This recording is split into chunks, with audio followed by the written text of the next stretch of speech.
know what I mean? And now that we've talked about it, I've definitely seen some of the higher points of it. So pretty happy with it. Cool. Do you want to move on to our totally tubular Turtle Toy Doc? Yeah, let's take a break and go into that. Again, we are on TMNTtoys.com's website. And so we just want to thank them again for, I wonder if they even know. But yeah. Their database and resources are amazing for this. They have a photo lineup of all the figures together. And then they have hot links where you click on it and it breaks to a breakout page and has all the straight information. This is what we've been going off of. I mean, all the back of the card descriptions, like the bio descriptions and everything else. So it's organized very well. So good work on that. That's awesome. All right, so we're still in 89. And second wave stuff here. Yeah, these are more of the specialty figures, the Wacky figures. Now, I had this one. I had a few of these actually. This one was Rock and Roll Michaelangelo, the party reptile with twist wrist ninja action, which is what I want to learn. Oh, so that's why he has the wind up on his left side. The twist wrist ninja action. Now, is that a wind up like where you like wind it up and like it has like the little gears and it kind of like lets like on his wrist, or do you turn that and just turns his wrist left and right? No, this is the one. It's the it creates tension. There's a spring in there, I imagine, and you twist it. Yeah, and ratchet it up and it lets loose. Yep. I guess it works really well when you have his nunchucks in his hand. Oh yeah, he's like it spins it. But I wonder if in Europe, if it was the party reptile with twist wrist hero action. Probably was. All right, so it says Vital Tortistics accessories: Swiss Army sewer cover, nunchucks, sewer snakes, which are actual snakes. When you actually look at the accessories that come with it, when you see there's a picture provided, they don't look so good. I mean, the nunchucks are rough, like. You know what I mean? Yeah. Like, I don't know. It definitely looks like it's made for him to hold and for you to turn the thing. When you turn the wrist, it looks cool. Yeah. But when you see it just like stationary, they're all made out of that like kind of slime green, like it's like a neon green plastic, and nothing really pops out of them. And they're all pretty much one mold, like all the same piece.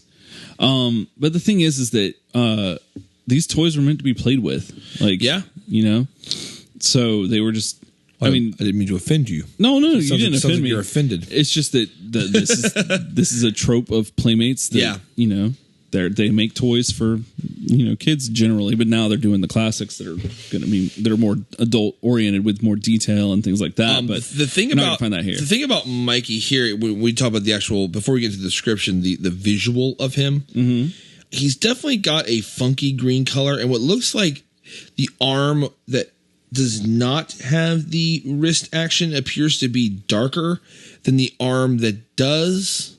No, the one that has the wrist action is the one with the lighter arm. It's his right arm. Yeah. Is that darker? Or am I colorblind? No. I meant lighter. I said the arm that does not have the action appears to be darker. Oh, okay, yeah. The arm that has the rotating action, which is lighter. That's weird, and I don't know if it hit like that or that's just age. Yeah, it probably hit like that. But now his color scheme, like the color he is, that's the color he's supposed to be. Yeah, that darker green. He has his tongue out, sticking out the front. There's also detail on the back of his head, like wrinkles. You see that? It's vaguely disturbing. Oh, kind of like he's he's got like a hot dog neck, you know what I mean, kind of thing. Like, yeah, he's got that going on. He's a funky figure. When you see him, you automatically know that this is a Wacky action figure. This is not going to be confused with your just run the mill Playmates Mikey. Normal. Yeah, it's a different deal. All right, the description. It's rock and roll, dudes. With this Wacky action Michelangelo wind-up. There will be lots of twisting and shouting when Mike rolls into battle with his special ninja weaponry. Stick a sewer snake in his rotating right hand and watch the whizzing, whirling, whipping action. No foot will get foot No foot will get a foot closer while Mikey's powerhouse right forearm delivers gyrating jabs. All these descriptive words are turning kind of dirty here. Cut pizza the old-fashioned way with Mike's patented Swiss Army sewer cover. Comes complete with a turtle can opener, pepperoni cleaver, pizza power cutter, and standard table fork for mock human action. Bring the thrills of the TMNT cartoon into your own living room. Slip Mike's nunchucks in his right hand, wind up his power pack, and stand back for three-dimensional articulation. The Shredder won't know what to do when he sees the deadly sewer snake spinning furiously at his head. Kids, don't try this at home. Now the Ultimate Ninja Warrior's got a new twist. Wah, wah. Dude, that's awesome. I would love to have a running figure of how many kids were indeed hurt by Turtles toys, because that happened a lot. It seems like a pressing issue. Yeah, it happened a lot. Jeez. But see, that's the thing with toy companies. It's like in the 80s, like they were very much to try to like,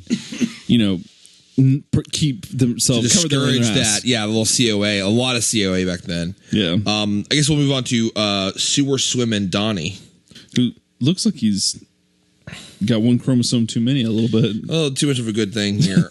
Also, his ankle articulation is funny. Well, that's because that's the point that moves. Yeah, that makes sense. Yeah. Yeah. Once again, he also has the wrinkles on the back of his head. Has kind of like a grin. Kind of like he's walking around going, "Hey," like, you know what I mean? At you a little bit. Once again, but his color is correct. I do believe to the Donnie that we know. It's the more brown. The same brownish color. So this is Sewer Swimmin' Donatello. Wind up sewer spy and reptile with swim in action. Vile artistics, no weapons. What you get a picture of though is what looks like his like little pack he holds onto. Yep. That he swims with, and a harpoon that goes in one hand. Well, it looks like a harpoon. Mm-hmm. But these on the site's not described really. But you see what the main function of him is. I believe the harpoon attaches to the pack that he uses to float along with. Yeah, it's definitely a flotation device that he's on. That then his legs kick, and there's a wind up gear on his lower right side, opposite where Mikey's was obviously. And description: clean up the stinky foot with Sewer Swimmin' Donatello. This Don's sewer scuba jet. Excuse me. With Don's sewer scuba jet, you can be sure that Shredder won't be surfing through your sewers. This turtle teen skims the water to uncover deviously devised foot plans. Don dares to boldly foe where no turtle has gone before.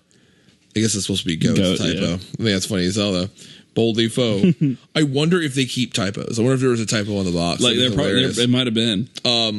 It's gone before. Your tub, for instance, where he gets more than his feet wet, giving the foot a bath.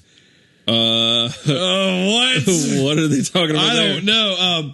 And his keen spy sense will keep him from making too many waves. I don't know where Donnie has any kind of key spy sense at all. Yeah, no. That's not his bag. See Donnie rival Olympic hopefuls with his shell stroke swimming action. Michael Phelps is like, goddamn sewer swimming Donnie, you cheating bastard. That shell stroke killed me. Oh, that shell stroke. The turtles can now command the high seas from the splendor of your sewer bath. That just sounds really bad. Sewer bath. High seas from the splendor of your sewer bath. My splendor.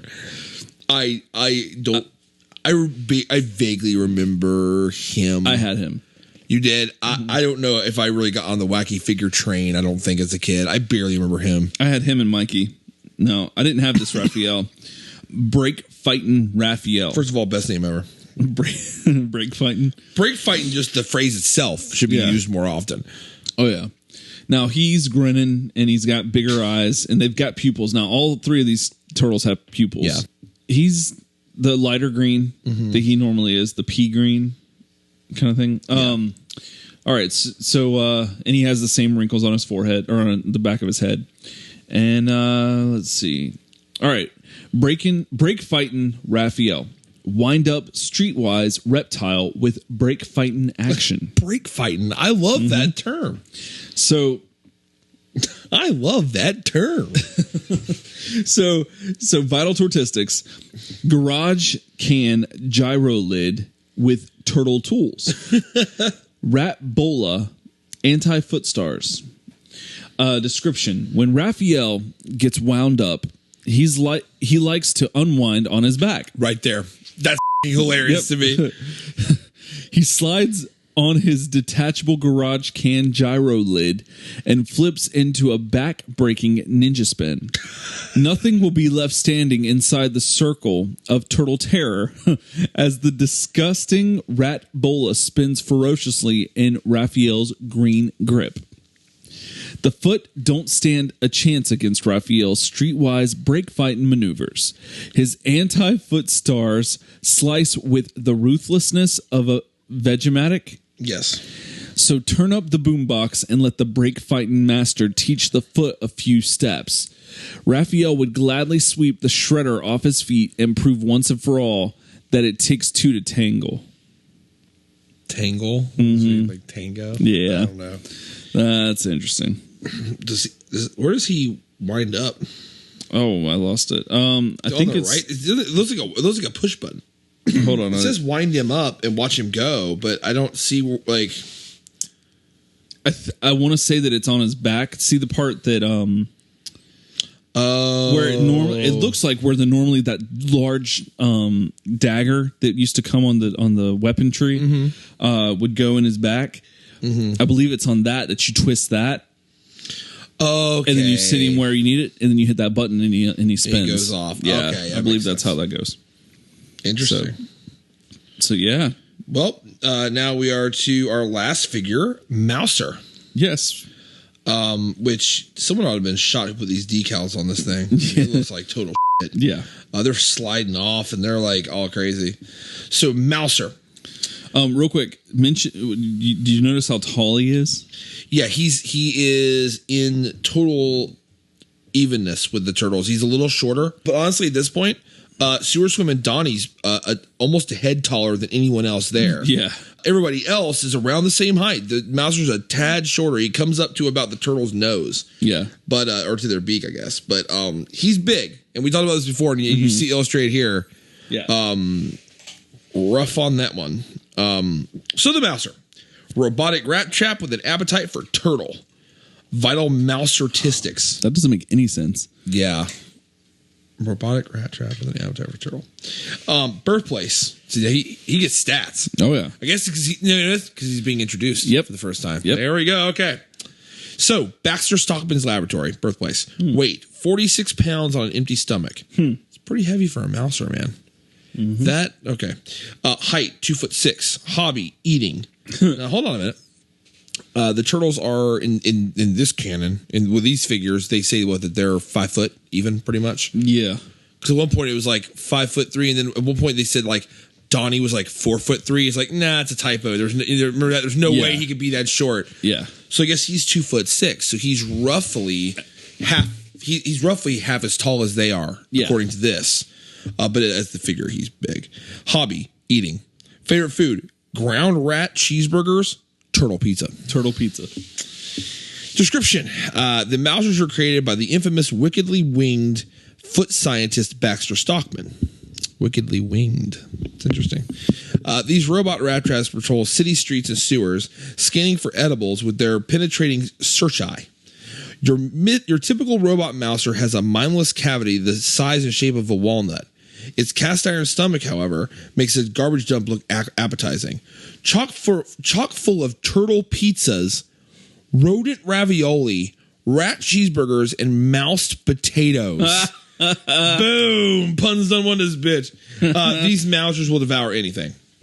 With the determination of an exterminator, Mousers employ their neutron noses to sniff out and track down rats and turtles. Their repulsive steel chomping jaws can chew through anything, including the hardest turtle shell. He winds up on the back of him, I guess. And it's funny because when you see him, you're like, he's just an old wind-up toy. Yeah. Like the other guys had like we're all whip fighting action and like all break fighting and all this stuff. This is more like you wind it up and he just goes. I could hear him in my head going, yeah, like walking like he's got his little feet that have the like stability tracks left and right to keep him upright instead of just being narrow feet. He's a battleship gray color, a little lighter than that, and he's got these stickers that just look like they're called decals. Decals. He's got these decals.